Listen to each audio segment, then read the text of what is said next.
Now, I've had a fantastic question about pipspredator and where we put stop losses into our trades and how we decide upon it. Now, whilst this is on the manual, I know a lot of people don't always like looking at manuals, so let me explain it. And by the way, for current apprentices who are using pipspredator, this is version 6. It'll be out in January. You'll get an email. Most of you are on version 4 at the moment, and that's correct, so don't panic, okay?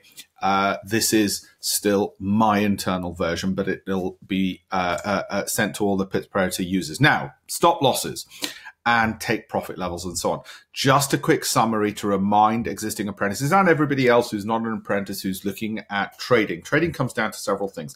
First of all, we've got to know where our entries are, okay? So that green line is telling us to enter. It's telling us there is price momentum. There is a trend. Notice how we didn't get in at the bottom. Those are not high probability trades. We don't have a crystal ball to pick market bottoms. Anybody telling you that they can get market bottoms is lying. Okay, so we've got a higher probability trade there. The market has shown a price pattern, which our price pattern recognition engine works out. We tend to look at about 20 historical bars. Plus, we monitor a lot of different sub-indicators, and we filter to make sure they're all across different time frames pointing in the right direction. So there's a lot of artificial intelligence which goes into pattern recognition and also a lot of mathematics and filtration. Anyway, you don't need to know about that. What you need to know is we've got our buy signal and we've got our stop loss, which is based on the volatility of the market. Remember what I tell apprentices: the more volatile the market, the further away the stop loss, the further away the stop loss, the smaller the position size. Anyway, in the new version of pipspredator, you'll see all of that calculated for you. Don't worry about that for the moment. What you need to know about is this. Okay, are we taking profits where the red dotted line is? Now, there's 3 options you have. The very simplest thing to do is you could just have a fixed stop loss and a fixed take profit. And you can see I've put TP there. And it tells you what that level is, and it tells you what its stop loss level would be for that as well. The problem with that is you're capping your profits. And look at this trade. This is a classic one. It's the FTSE. It's a classic one. It's gone way past where you would have taken profits and gone up and up and up, and you would have missed out on huge gains. So whilst you might say, well, no, I want to have my fixed stop loss and I'll take profit at the 1-to-1 or 2-to-1, that's actually a very basic, very poor way to trade. It's an amateurish way to trade. It'll never make you ample capital. The next step you could do, slightly more advanced than that, is you could make the yellow line into a trailing stop loss. Remember, the buy level is indicated there, 71.94. You can see it here, 71.94, where this green vertical line is, and the green arrow highlights the fact. Okay, and its stop loss is there, 70.92. You can see that. And you could just make that into a trailing stop loss. The advantage of this method is that as this market rises, the trailing stop loss will trail and take you out at a profit.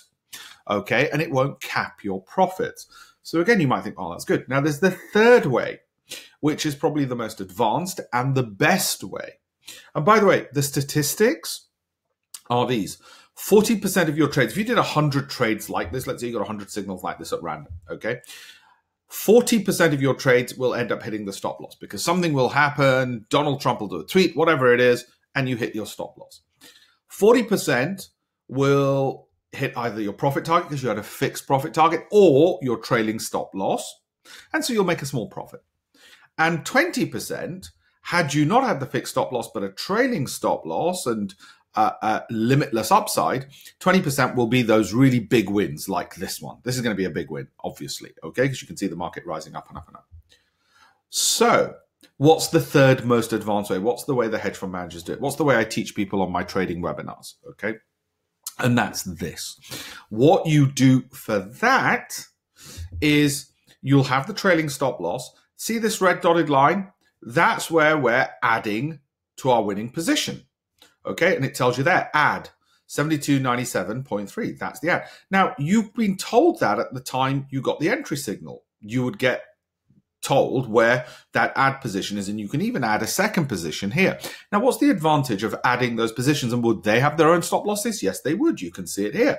Add, and it shows its stop loss. Add to, and it shows its stop loss. Okay, So what's the advantage of doing this? Well, first of all, it means when you place your original entry trade, you can also tap in and tell your broker, please buy another position here with its stop loss and buy another one here if the price reaches those. And the advantage of that is you're buying using profits you've already made. You're risking those profits to make even more. So that's good. It therefore means you could start with an initial small position in case you went into trouble and it turned into a loss. You'd only have a small loss. And by risking profits that you've already made to make even more, you're accelerating your gains when you get these kinds of big wins. Remember, we're not trying to say we're got a better forecasting engine, we've got a better crystal ball. What we're saying is occasionally when we hit those trends, we're going to do everything in our power to extract as much profit from them as possible. And what logically is the best way to do it, and this is the way the leading hedge funds do it, is they risk some of their profits by doubling down on those positions to make even more. They make sure that therefore their initial positions can be small in size as a result. Now I want to show you something else on this trade. Look at this green arrow. Look at how that trade on the far left side amounted to nothing. And that's fine. In fact, if all you did was 3 trades, which you wouldn't, but let's say you did, then one was losing and only the other 2 were profitable. In other words, you only had a 66% profit rate. However, in this microcosm of your year, look at it. This final trade, the third one, was a massive big one because you added to the profits and it was rising, rising, rising. The second one, the short trade where the market fell, the beauty of that is that you still made a profit and that was fine. And this is the important thing about why we use indicators, it removes our trading psychology. 1 minute you're going long, next minute you're having to go short, the next minute you're having to go long.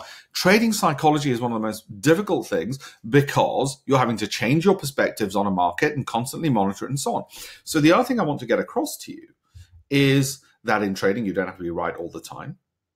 I've explained to you how we put our stop losses. They're based on volatility and how if the market's more volatile, the stop loss is further away. I've also explained to you the 3 different ways of entering and placing stop losses and the trade-offs between each, whether we have fixed stop losses and fixed take profits. I've also, what I want to show you in all of this is the 4-hour bars. Now people think, oh, I've got a day job, Alpesh, so I must use daily charts. Each one of these bars is 4 hours. Look at how this signal came on, the 11th of December, 12th of December, okay? And 2 weeks later, the trade is still open. That's 2 whole weeks.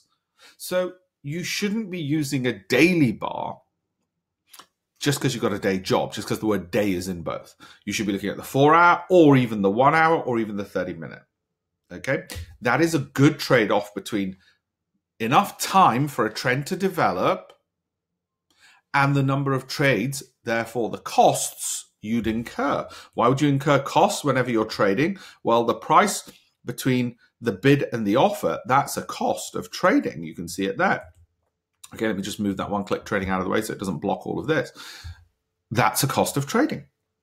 So the more trades you place, because you think, oh, I'll trade on the minute bar or the 5-minute bar, well, that's going to cost you a lot of money. So we've got to, but equally, you don't want to do on the 1 month bars where you might be doing 1 trade every 3 years. Well, there's no good doing that because 1 trade every 3 years is too risky. Because what if that trade eventually didn't work out? Okay, so I'm giving you extreme examples to make the point that the best trade-off when you've got a day job is 15-minute, 30-minute, or 1-hour bars. I've given the 4-hour just to show you greater longevity and make the point even better. Okay, if you want to see my latest webinar, go to alpeshpatel.com/latest. If you want, and you're not a pipspredator user, go to pipspredator.com. And if you want more free trading courses because you're not a pipspredator user, go to trading-champions.com.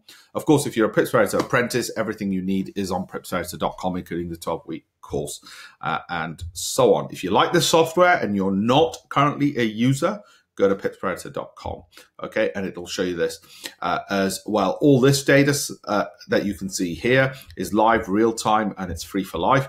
The signals is our indicators, and like I said, if you're not a pipspredator user already, which is the name of our indicator, go to pipspredator.com and you can take it from there. Thank you very much.